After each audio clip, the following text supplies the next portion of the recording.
Thank you for waiting. I finished checking your adventurer handbook. Here are your commission rewards. We have no other urgent commissions on the books at present. Thank you for all your hard work lately. Perhaps you two could consider taking a vacation. Listen, Catherine, I know you mean well, but like, commissions is my lifeblood. If I don't work, I don't have Mora, and then Paimon can't eat. Amazing! Paimon never thought we'd end up having downtime in Nod-Krai. Things were pretty hectic when we first got here. Everywhere you looked, it was either the Wild Hunt causing chaos or the Fatui stirring up trouble. It felt like this whole region was one giant slime in a barrel, ready to go boom at any moment. Sure have. Things were looking pretty dicey, but in the end, we managed to turn it around. Whoa! Paimon just got deja vu! Oh, that's right. It's because we've done this like a million times now. Ah, yes. Are you two aware that the Moon Prayer Night is soon to take place? Oh, yeah! Llama told us that was coming up soon. Wait, why do you mention it, though? Do people in Nasha Town celebrate it, too? Paimon thought it was just for moon goddess worshippers. You're partially right. Most people in Nasha Town just see the festival as an opportunity to do business. They do not concern themselves with the religious element. The festival was first celebrated by the Frost Moon Scions. On this day, they would wear moon prayer blossoms and celebrate the birth of the moon goddess through song and dance. They would also prepare food and handicrafts and give them as gifts to others. Over time, it became Nod-Krai's most lively festival. Oh, sounds like fun! Great! Well, in the meantime, since Catherine doesn't have any commissions for us, let's focus on some personal business instead. When we first got here, you mentioned that this was where your spaceship landed? We didn't get to follow up on it at the time, because we got wrapped up in that whole rare situation, but now we can finally start investigating it properly. Yeah, but we really don't know where to look. Like, we could try asking Sandrone, like, hey, did you guys steal my ship? But I don't think that would go over too well. Well, there's a saying Paimon's heard around these parts, which goes, if you lift up a rock, you'll find something you weren't looking for. By that logic, you'll never find what you're looking for while you're searching, but the moment you stop looking, it'll jump right out at you. Could be worth a try though, right? Anyway, Paimon suggests we focus on other stuff we want to do for now, and just keep an ear out for spaceship-related intel as we go.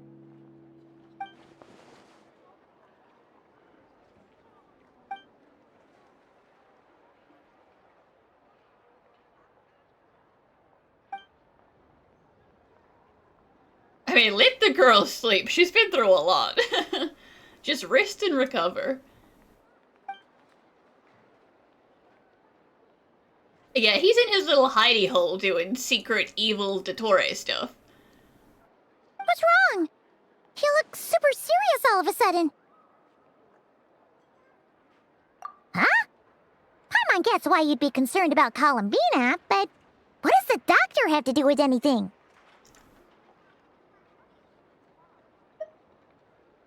Oh, that's true. And now that you mention it, we're definitely overdue for a showdown with the Fatui. Paimon's like, we didn't really have a proper showdown with Sandrone, so that one doesn't count. Which means it's time for a fight. It is weird that he hasn't shown himself this whole time. What could he be up to? Evil. True. Paimon would much rather deal with Marionette anyway. She says the meanest things, but when it comes down to it, she doesn't seem like a bad person. Maybe it's the pressure of being a Fatuse? Especially as a Harbinger. Does she feel like she's gotta act tough to keep up appearances or something? But then, every time we headed out with Rarier, she always wound up having to repair Polonia and her other robots. That's gotta sting. Losing face always hurts more for people who care a lot about their image. She's probably still furious about it. Oh dear. Uh-oh. Also, don't forget that she built Catherine. She might be listening through Catherine at all times. What? Relax! She's not even here! Huh? Yeah. Be careful of what you say in front of Catherine. What's the matter? Oh, nothing! Sorry, we'll be on our way now. Where are we again? Oh yeah, Columbina? Right, yeah, let's go see Columbina.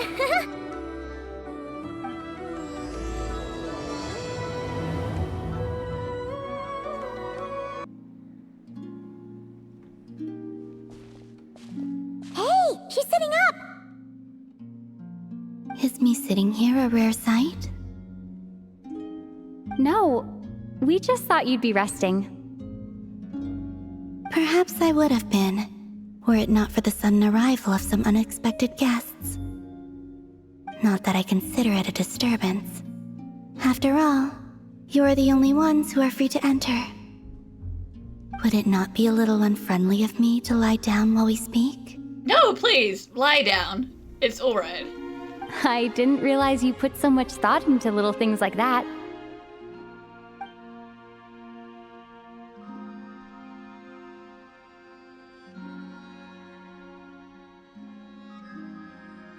Only sometimes.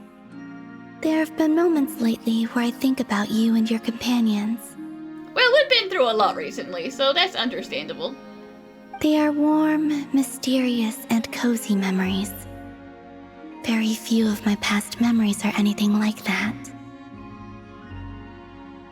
They say that travelers return home bearing bags full of souvenirs. But my luggage was empty, and I believed it would stay that way. Return home? So, you're still planning on returning to the moon? Yes. This planet continues to reject me, reminding me that I do not belong here. If I remain in Teyvat, there will come a day that I disintegrate. And I don't mean reduced to dust, or turned into food for the flowers. I mean, I will cease to exist entirely.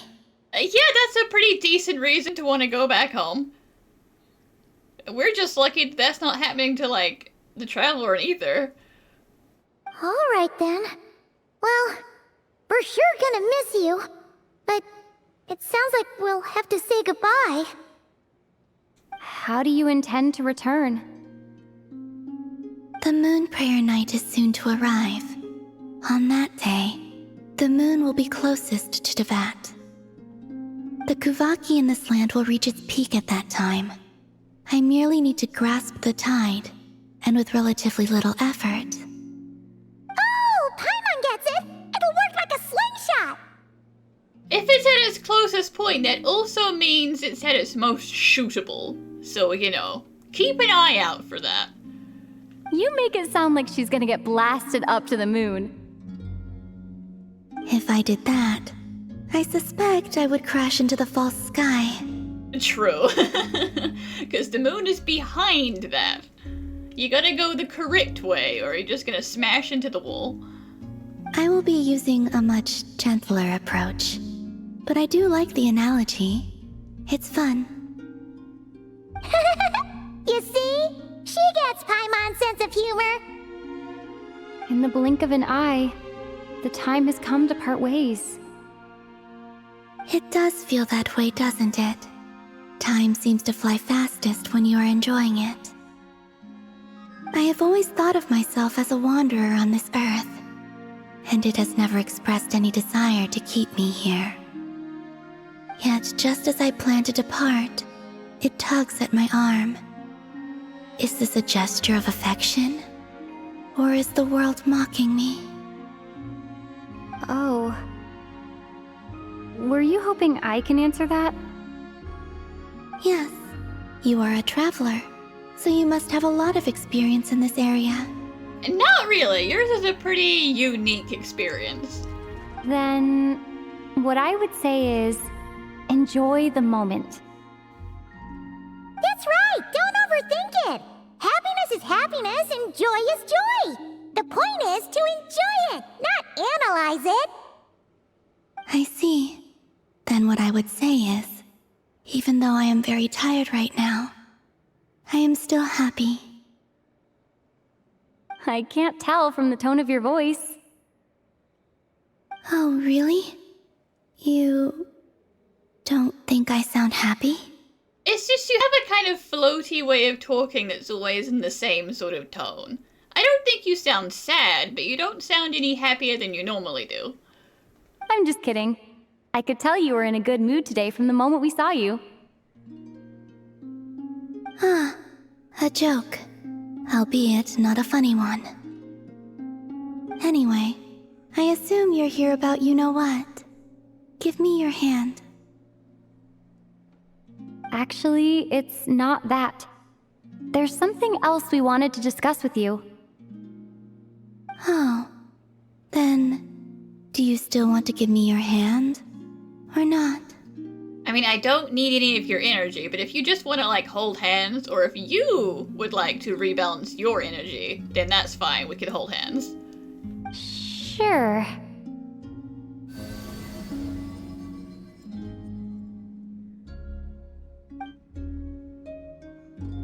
Thank you. So, I've heard that in the Moon Prayer Nights of the past, people here would hold celebrations in the Moon Goddess's honor. Since you helped so much in our fight against the Rehir of Solnari, I think you deserve a farewell party before you return home. I haven't asked everyone else for their opinions on this yet, but I'd like to invite you to join the upcoming Moon Prayer Night. I've never joined a Moon Prayer Night before. I'm not sure what I would even do. Just enjoy the festivities, wander around, buy some food. Just have fun. Oh, don't worry about that. We take care of everything. All you need to do is show up. Of course, there's no need to force it if you're not feeling strong enough. It's just, this kind of felt like a golden opportunity. But they call me Kutar, and the Fatui have an arrest warrant out for me. I shouldn't appear in public right now. Listen, if they really cared about that arrest warrant, then Sandrone would have arrested you the other, 4 times you went to go talk to her.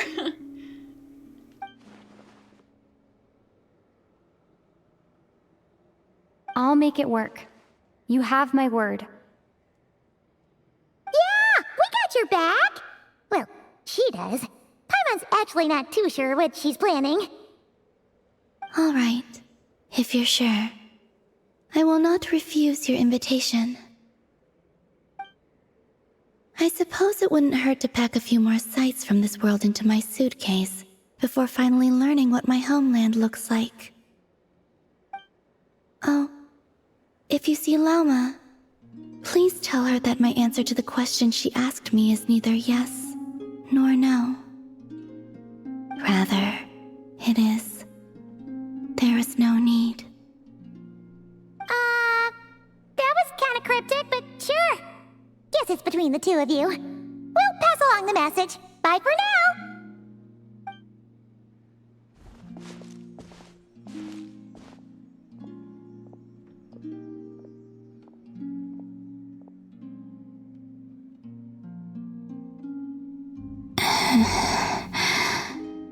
Well, that's probably not a good sign. And also, I do not know. Since she's agreed to join the festival, let's go see who else wants to take part. Lauma's gotta be the person most familiar with the Moon Prayer Night. We should start with her. Also, what exactly is your plan to keep her safe? Not sure yet.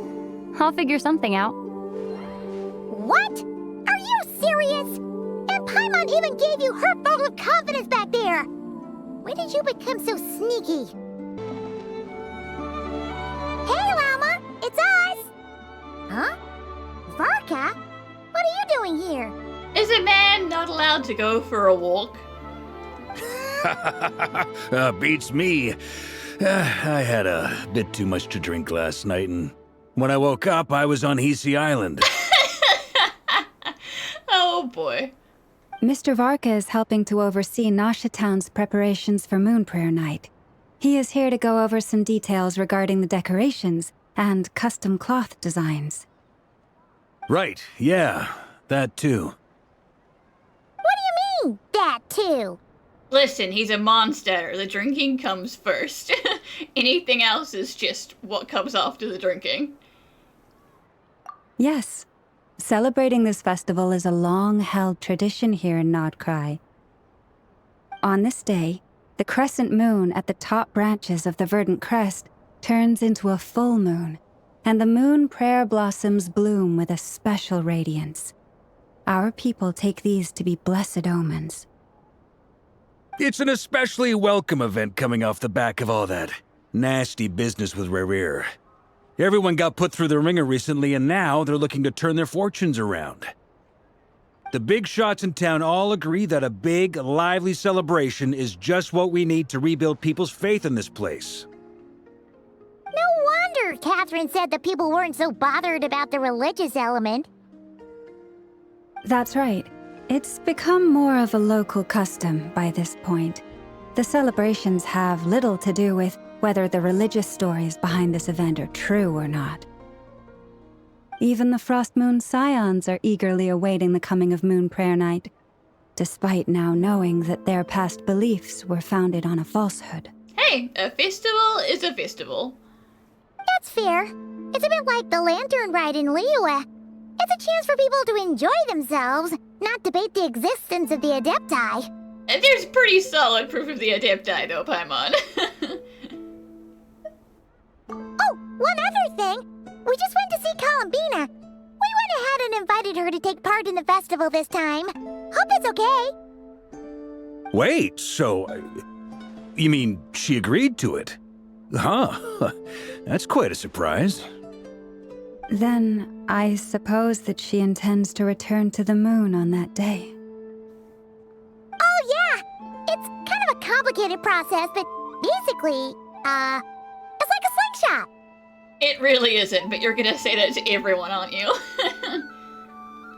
I understand.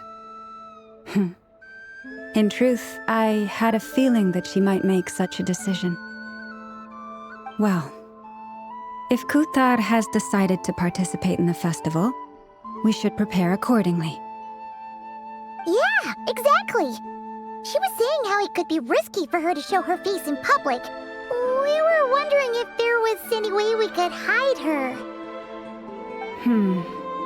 Unfortunately, the people who carved the statues did an excellent job of capturing her likeness. It will be very challenging to hide a goddess whose face everyone is so familiar with. Listen, you could give her a mask to wear, but she still has a very distinctive manner of dress, so the Fatui, for instance, would not be fooled by that. Darn! We may have bitten off more than we can chew here. Nah, don't sweat the small stuff. We can handle that. Huh? Are you saying you have a plan? Not as such, no, but the most important thing with a festival is to keep the mood light and your spirits up. If everyone is wasted, no one will recognize her or care, or at the very least, they'll forget about it by tomorrow. You can't go preparing for a festival with those long faces. You'll never convince anyone to enjoy themselves. The Mondstatter spirit is strong with this one. As it happens, I agree with Mr. Varka. Let's start by making our appreciation for Kuthar the beating heart of the festive atmosphere. And who knows, once we get the ball rolling, perhaps everything will just fall into place. Hey! Did you catch that? Lama said the thing! Or close enough, at least.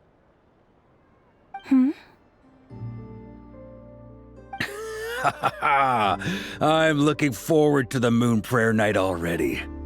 We have a festival in Mondstadt called Windbloom, and you can always tell which couples are celebrating it for their first time by the smiles on their faces. Big, beaming smiles like their whole face is glowing. And I have a feeling we'll get to see that same smile on the Moon Goddess's face at this festival. Not quite the same, surely. Anyway, I'll take care of business in the city, but I'll have to leave the decor up to you and the Frost Moon Scions. No one else can capture that traditional aesthetic quite like you guys. But lastly, there's the final key element that brings the festival to life. Companionship. Don't worry, we'll go invite everyone. Before you leave, let me show you something that we've been preparing. Mr. Varka had asked to see it already, so you may as well tag along. Also, I have some further questions about Kutar's decision. Huh! What's this? They sure look like they're having fun. I believe so. Kuuvahki seem very skilled at playing drums like these, although I'm not sure where they learned it from. Maybe it's an innate talent? In their eyes, they're probably just playing with toys.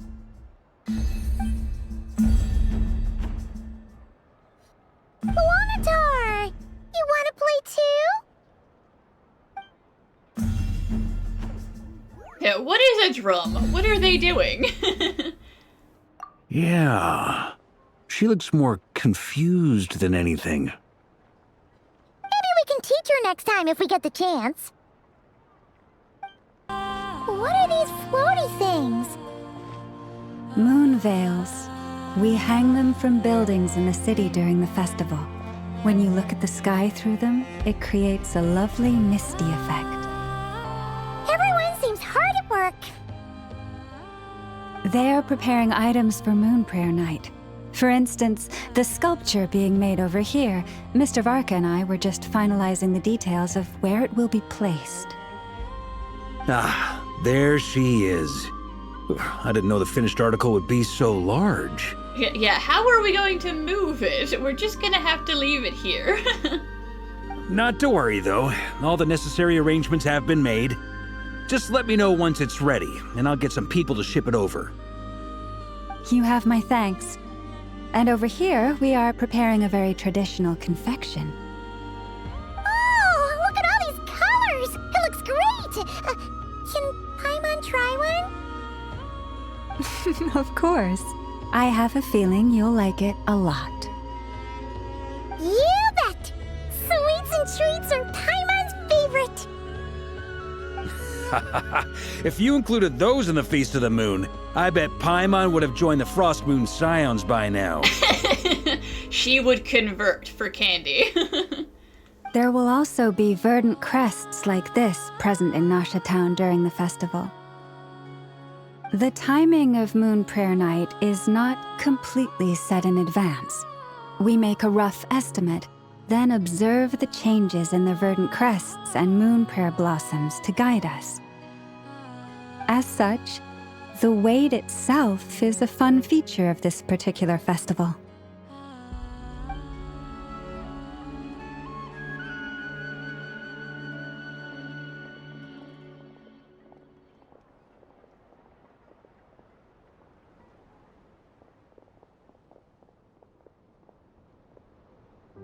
Let's talk here. To tell the truth, I am very surprised to hear that Kutar is willing to participate in the festival. I once asked her if she'd be willing to stay with the Frost Moon Scions. I could introduce her to everyone, and we could be a family to one another. She did not answer, but she has not appeared here since. I took this to mean her answer was no. But if that were the case, she would not have accepted this invitation. Ah. I see. Maybe she is right.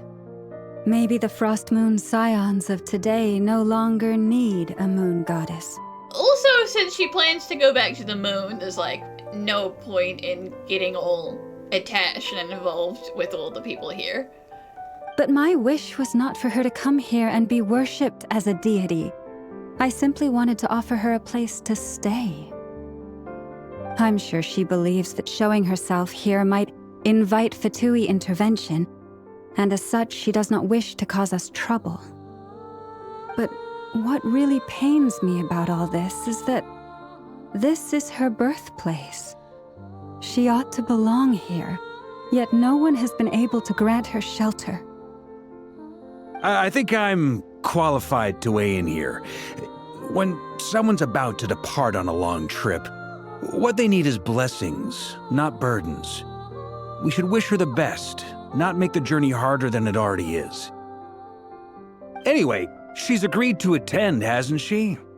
All we need to do is simply respect her decision.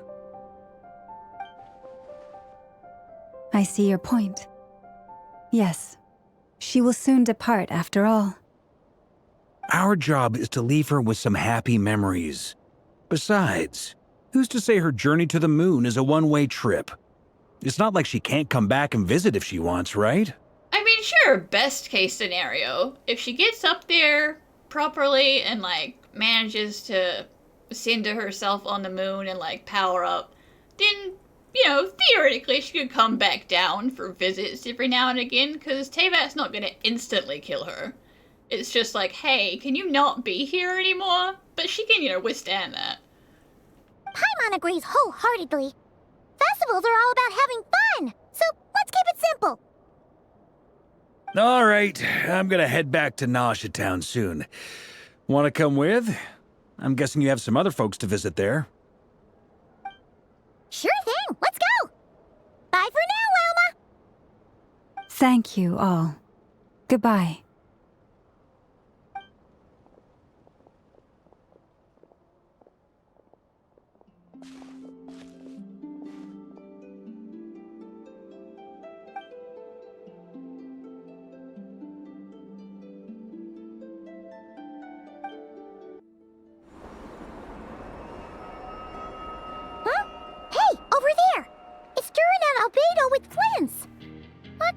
Chatting about? It's just boys being boys. It doesn't have to be serious. Your guess is as good as mine. Ah, Grand Master, and the Traveler and Paimon. Hello there. It's been a while. Perfect. We have some new volunteers for our investigation. Wait, let me guess. The righteous Lightkeepers are finally ready to hunt down the Abyssal Dragon? Haha. Yes, that too. Yeah, sure. Yeah, right. Oh, wait. Why does everyone keep saying that too? Well, to be precise, the facts match, but not the causality. Wait, so I guessed right? Half right. Don't act so impressed with yourself. Don't get a big head, Varka. You're only half right. Maybe I can explain. We ran into Mr. Flint's north of Nausea Town.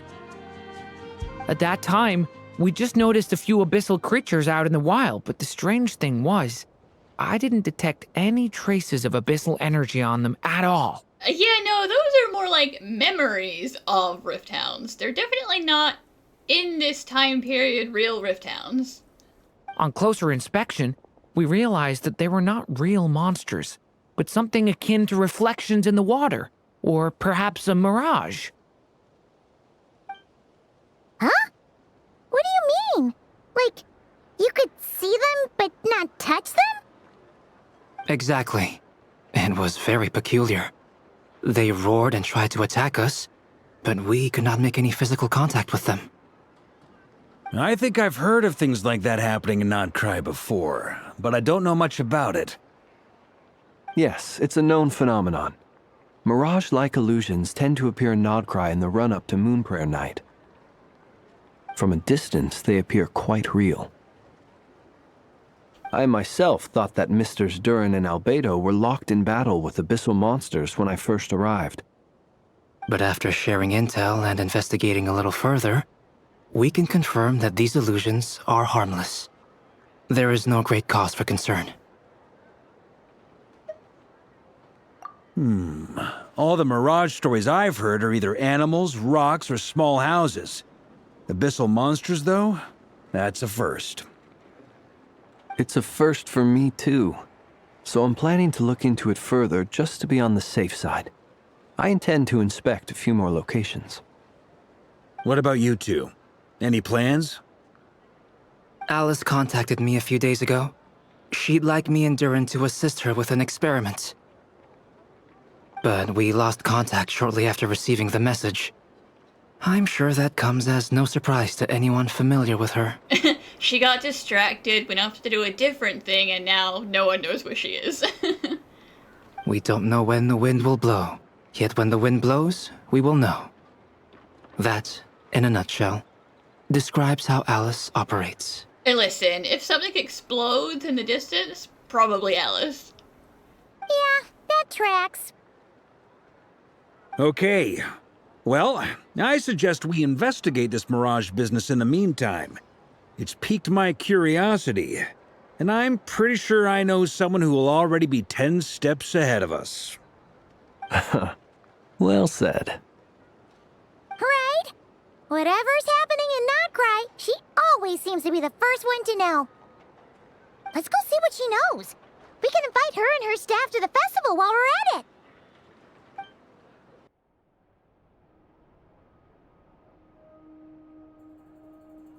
You're right, I have noticed. There's certainly something a little fishy about this situation. Only a little, though. Records indicate that this phenomenon can occur in the days before and following Moon Prayer Night. That said, it has always been a rare sight in the past. The odds of encountering these phantoms are similar to looking up in the night sky, happening to see a shooting star, and managing to make a wish before it disappears. But this time, either everyone's getting lucky, or they're appearing far more frequently than usual. Yehoda's out gathering intel as we speak. In the meantime, let me check off some points of interest. First, the Abyss. The ones we saw seem to be abyssal monsters. Indeed. But we have identified one location where many more of them have made an appearance. And not just monsters, but human phantoms, too. Given the scale and nature of the phantoms, it's almost as if someone's last memories are coming to life. Or perhaps the memories of multiple people. Oh. Someone accidentally poked a hole in the ley lines again. It's all leaking out. So you mean the phantom monsters are hunting down the phantom humans? Exactly. The phantoms can interact with each other, but we have no means of intervening. In addition, some of the human phantoms would seem to be from the very distant past. This is clear both from the clothing they wear and the stories they tell. They claim to be from Hyperborea, a name which I've heard from Lauma before. If this is true, it means they must be from 6,000 years ago. That is very, very olden times. Did Paimon hear that right? 6,000 years? She's like, oh god, how many fingers is that? It sounds like this merits further exploration. That'd be a big help. I'll leave it with you, Albedo. My knowledge of ancient history is non-existent. I used to doze off every time the pre-Knights of Favonius era came up in class. Anything older than Vanessa, I did not care. It's quite a miracle that you were able to understand these phantoms' speech, given how long ago they lived. I suppose you're right. But I'll leave the archaeologists to ruminate over that conundrum.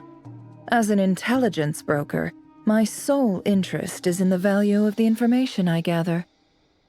Which, in this case, hopefully means earning myself some good favor with our dear Lady Moonchanter. So calculating. Whew, this intel broker logic always catches Paimon by surprise. Sounds to me like we could split the work up. I think the abyssal phenomenon is best left to Albedo, Flints, and me. Agreed. It coincides with my duty as a lightkeeper. For my part, I'd like to understand the abyss better. Even a little knowledge would go a long way. Understandable. This is certainly a rare opportunity to study the Abyss. But even rarer, perhaps, is the chance to make contact with the Ancients. The Curatorium will take the lead on investigating the Hyperboreans. We put in the work to learn what we know so far. It seems only fair that we get some quantity of exclusive intel. That just leaves our trusty team of 2 unassigned. Since you became an honorary knight, of course. This was part of my grand plan all along. Ha ha ha! I wasn't there, but just know, I totally knew you were coming, and that you would get, dragged into the Knights, and that means you're my subordinate, and I can order you around. Oh yeah! By the way, we managed to convince Columbina to come to the Moon Prayer Night celebrations. Would you and Yehoda like to join too? She agreed to that? Huh. Quite an achievement. Never underestimate the traveler, I guess. I'd be happy to join. No point shutting myself inside when the streets are all decked out. I doubt any clients will be visiting during the festival in any case. And Yehoda loves a party, so I'm sure she'll jump at the opportunity. Yehoda would cry if you told her she wasn't allowed to go. No. No. Way to contradict me in front of... Wait, no, that's not what I have bad news, boss. So many people. All right, everyone inside, quick. Damn. This is gonna sound crazy, but hear me out. I saw one of those phantoms at Star Sand Shoal, and it was some sort of flying ship. Like a spaceship? That's gotta be the one you came to Tibet in. You said you saw the same thing through the moon marrow, right? Yeah, don't mind our audience. Just say spaceship out loud whenever you want. Huh? You already know about it? Ugh, I thought I was gonna blow people's minds. Turns out I'm the last to find out. Listen, Yehoda, we didn't know there was a phantom of it, so you win there. We just know what it is. Wait. Back up. You came here in a spaceship? Now my mind is blown! What's it like on the inside? Was it like flying through space? I want to know everything! Yeah, maybe another day, Yehoda. Yep, exactly. Huge discovery. You're the best, second best intel broker in the world. After your boss, of course. Wow. Really? Well, I don't know if I'm all that, but... I guess that decides where we're heading next. Come on, don't look at me like that.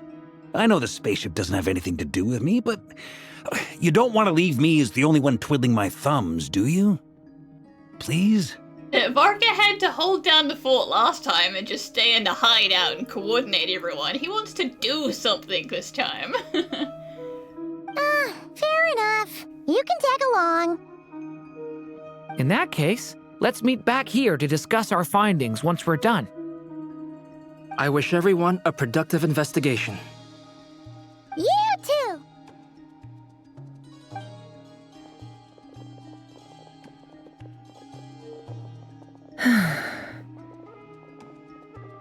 What's up, boss?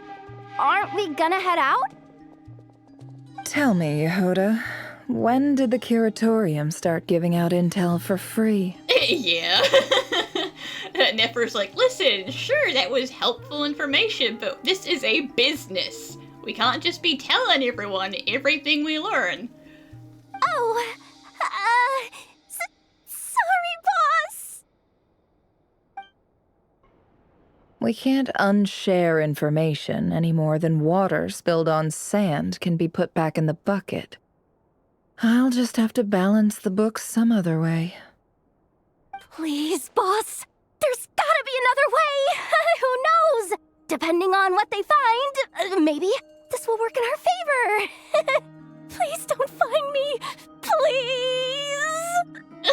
Please don't cut my pay.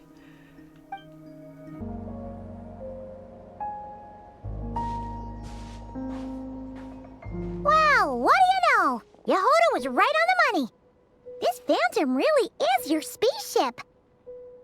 But that's so weird. Why would it show up here? Is it some kind of projection? Or a ghost? Like, maybe it no longer exists, but somehow it left an afterimage? Ah, you're already here. Miss Lauma, what a surprise. I thought you were busy with festival preparations. I was, until one of our people informed me that a strange sight had appeared at Starsand Shoal. Hey, everyone wants to get a look at the ship. No one's ever seen something quite like this before. I thought I should see it for myself. Same here. Oh, so we heard that these things appear around the festival period. Any idea why that is? Unfortunately not. We have very limited information about them, since they can't be interacted with, and no human phantoms have ever made an appearance before now. The most we've been able to deduce is that these sightings appear to be connected to the increase in kuuvahki energy around this time. Yeah, seems like that's all we can do. This is all so confusing. Allow me to lend you a hand. I mean, the moon marrow can let Lauma look into the past, so maybe this is kind of like another version of that, but just on the land instead of in our heads.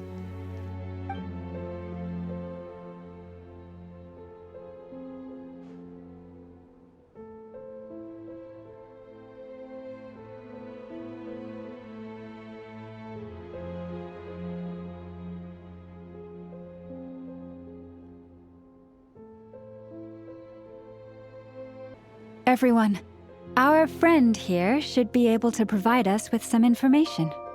Well, we can talk to the deer, but we can't get any information from all those busybodies who are poking around at my ship.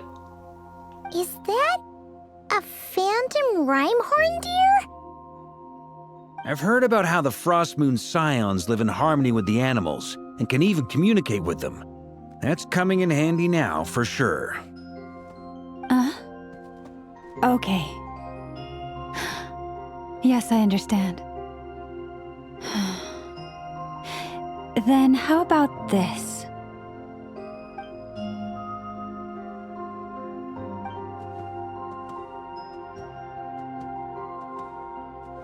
Oh, it's leaving. It appears to share our curiosity about this giant spaceship, so I asked it if it wouldn't mind investigating along with some friends. In return, I told it about some nearby spots where the wild fruit grows abundantly. We may live in a different era from these phantoms, but I trust that the terrain, climate, and ecology here are more resistant to the effects of time than some things are. Let's give them a moment and hope for the best.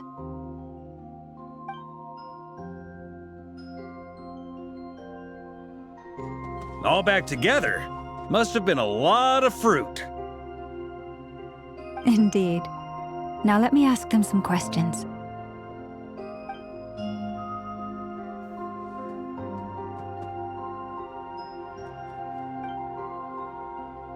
It did find a lot of wild fruit, enough for them to feast for a long while. This puffin circled in the air several times, but didn't spot anything out of the ordinary. Certainly nothing to do with the spaceship.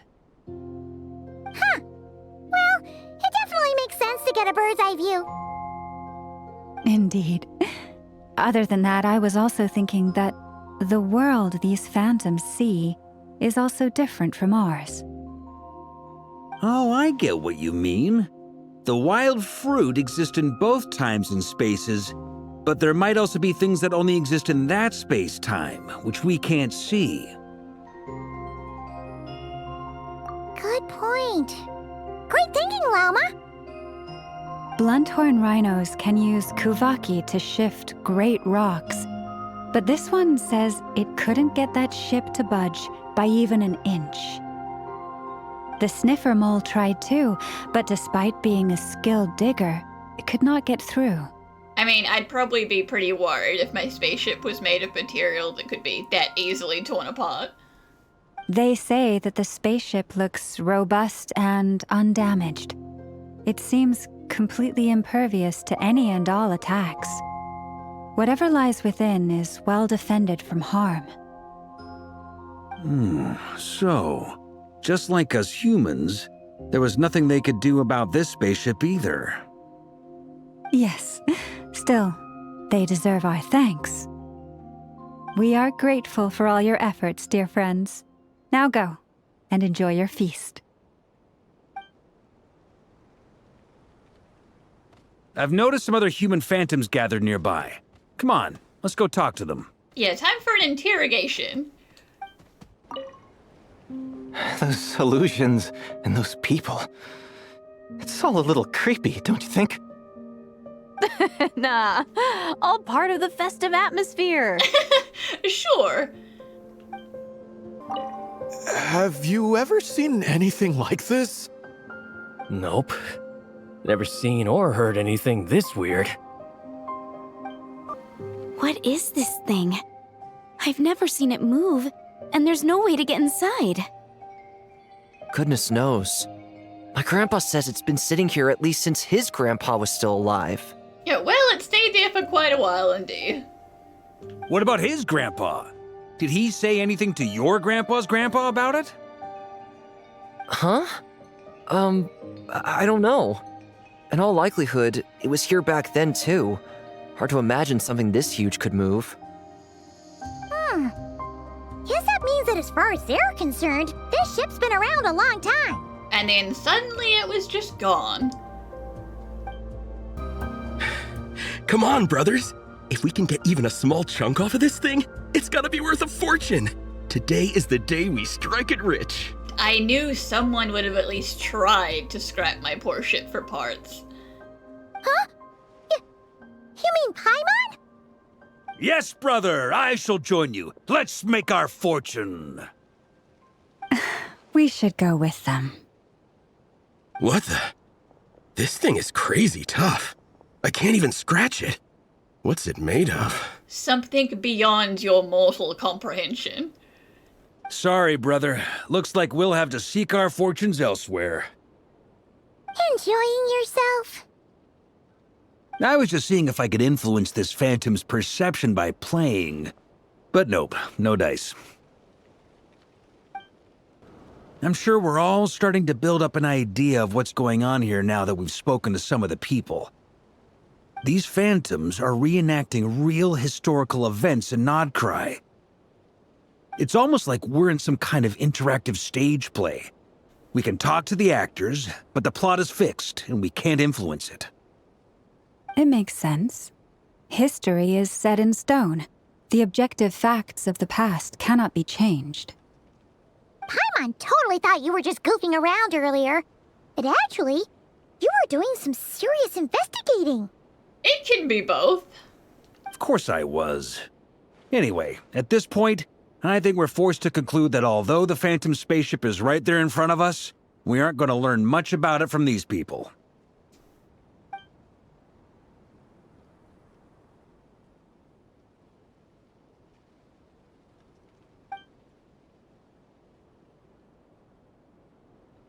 But yes, if only we knew who snatched it.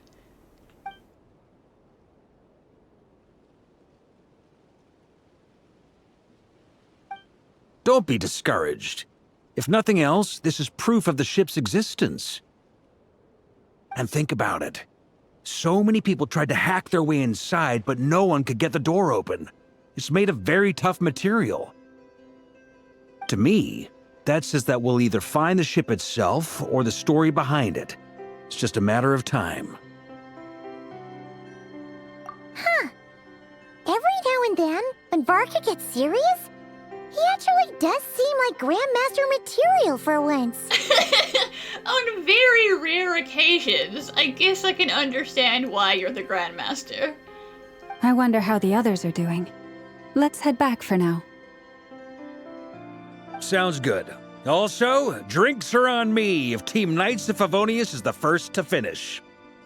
I mean, we're all Team Knights of Favonius, technically, so... Wait, we have a team name now? Am I in Team Knights of Favonius as well? You're very welcome to join. We've even got a cathedral ready for you. You can have the cathedral for the Church of Favonius. Here you go. Isn't that technically blasphemy? You wouldn't dare make a joke like that if Barbados was in earshot. Sure he would, and Barbados would laugh. He'd say, sure, you can have my church. I don't need it. Nah, I'm sure Barbados doesn't mind a little harmless blasphemy once in a while.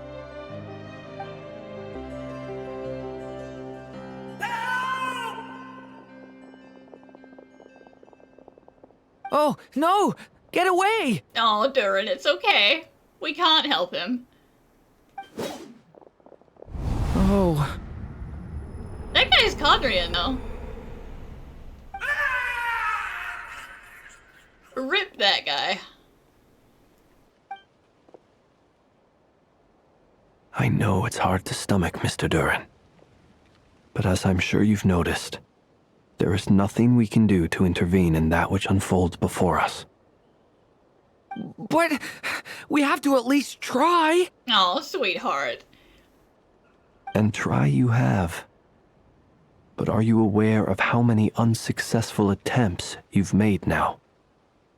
I wasn't keeping count.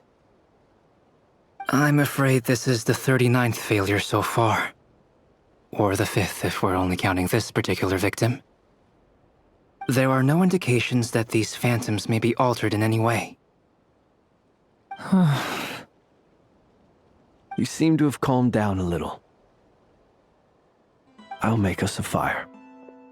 You should rest and have some water. Feeling any better now, Mr. Durin? May I ask a few questions? Be my guest. What exactly are we witnessing here?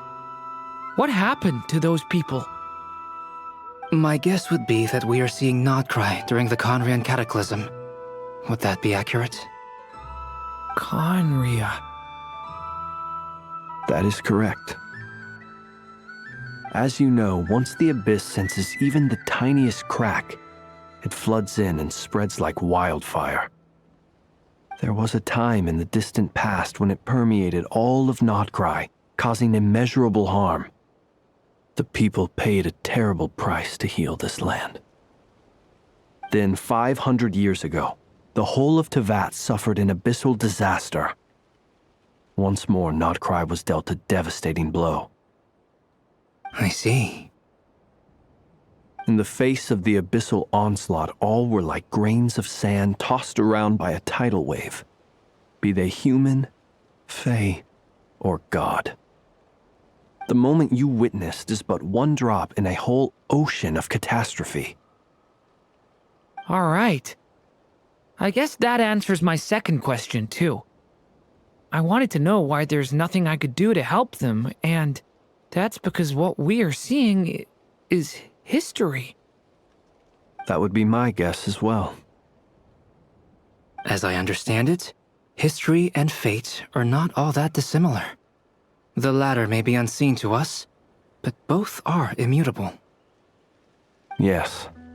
Fate was determined long, long ago. You can poke around with history, but only under very specific circumstances. I still have a couple of other questions for you, Mr. Flint's. You mentioned more than one abyssal disaster that has struck this land in the past. How can you be sure that what we're seeing is from the Conrian incident? I doubt there were many Conrians wandering around during the first one. And also, how are you able to stay so calm when you're talking about these events? From everything I know about you, you're not cold or ruthless, and you're not indifferent to the suffering of others. Alas, I am forced to show my age. I must be 600 or 700 years old by human measure. I mean, you don't have to fess up, but like, you're not trying that hard to hide the Fae thing anymore. Not amongst the group, anyway. Wait, so you... One is not easily moved by history when one has witnessed the truth firsthand. I'm sorry. It's okay, Durin. You didn't mean anything by it. You needn't apologize. Your passion is a good thing to have. Treasure it, because someday you may find it in terribly short supply. Now, at the risk of offending you, I have a question in return. Your curiosity toward the Abyss, is it born from hatred or because you sense its call? I only ask because I kept a fragment of Rarir's body in my lantern for a short time. Specifically, his heart. So I know what a burden it can be to carry the Abyss with you. And I hear its power growling from somewhere within you. In my eyes, your mere existence is a miracle. My honest answer is... I don't know. I don't think I have the confidence to say for certain. What I will say is the Abyss is not the only issue that haunts me. Even before I became who I am today, the question dogged me constantly. Should I even exist at all? My doubts remain unresolved. But when we fought Rarir, something became a little clearer to me. Sometimes it is the darkness within us that allows us to achieve the impossible. I certainly got the sense from your 39 attempts that you were trying to achieve the impossible. It sounds like you've resolved to see the truth for yourself. Absolutely. In that sense, he and I are quite similar. Then I wish you every success. I look forward to the day of your transcension. Interesting choice of words, Flint. Well, if everyone's caught their breath, I suppose we should head back. Oh, and one last thing. I'd appreciate if you kept our discussion about history a secret.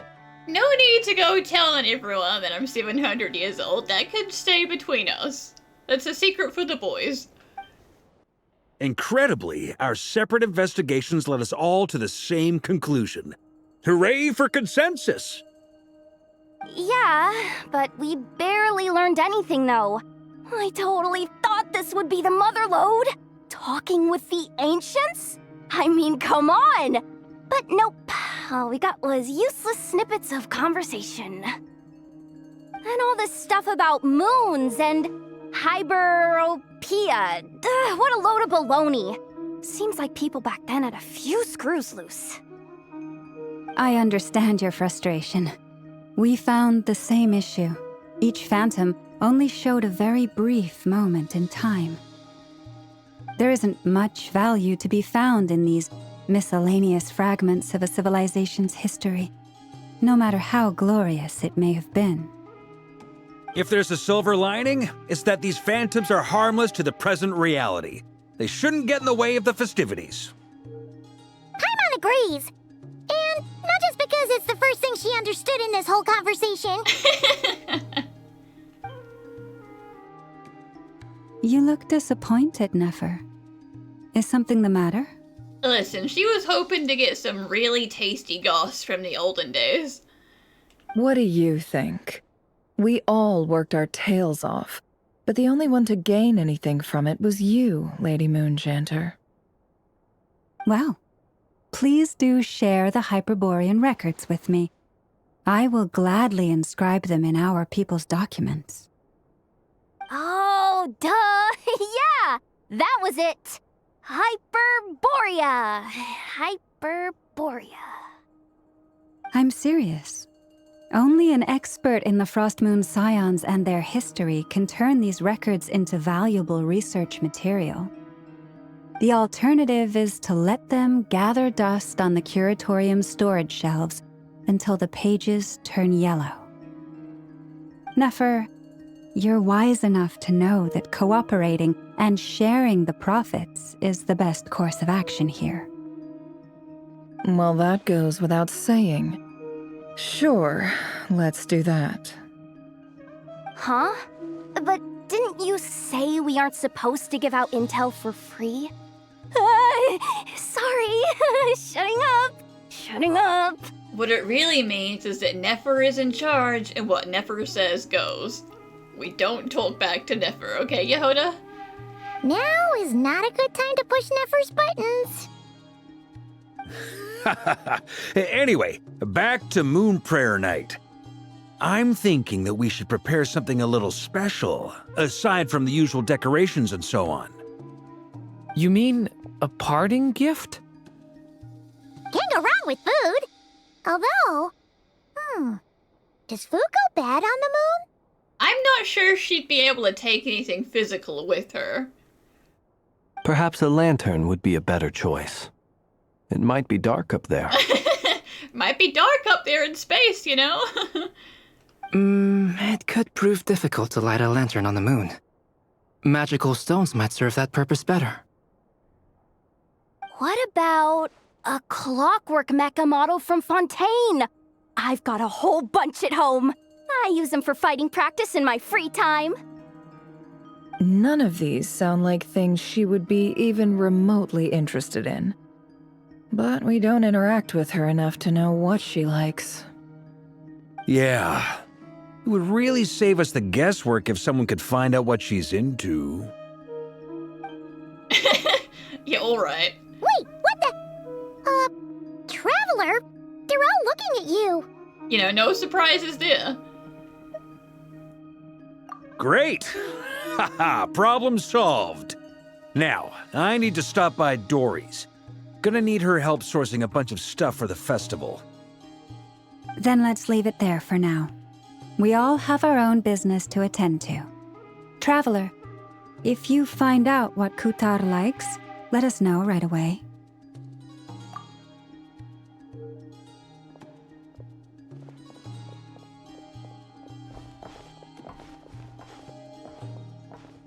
Is something the matter?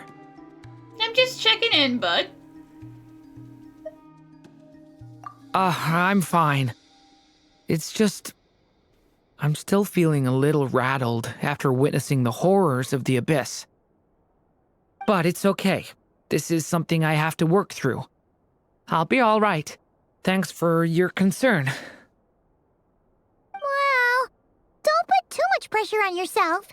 If you ever feel like something's wrong, physically or mentally, we're here to talk. Come on. Stop treating me like a kid. You should get going. It's important that we ascertain what Kutar likes. Which is why we need a lantern guaranteed to work on the moon.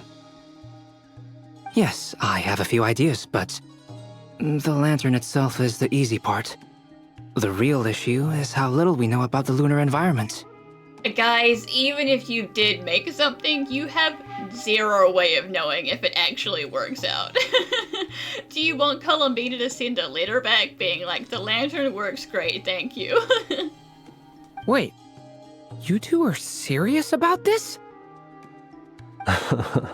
Let's just say I'm intrigued by these shining magical stones that Mr. Albedo has mentioned. Could you do me a solid and try to smooth things over with Boss Neff? Miss Lauma, would you accompany me into town? I think it'd be best if you saw the Frost Moon Scion's decorations for yourself. Very well. Let's go.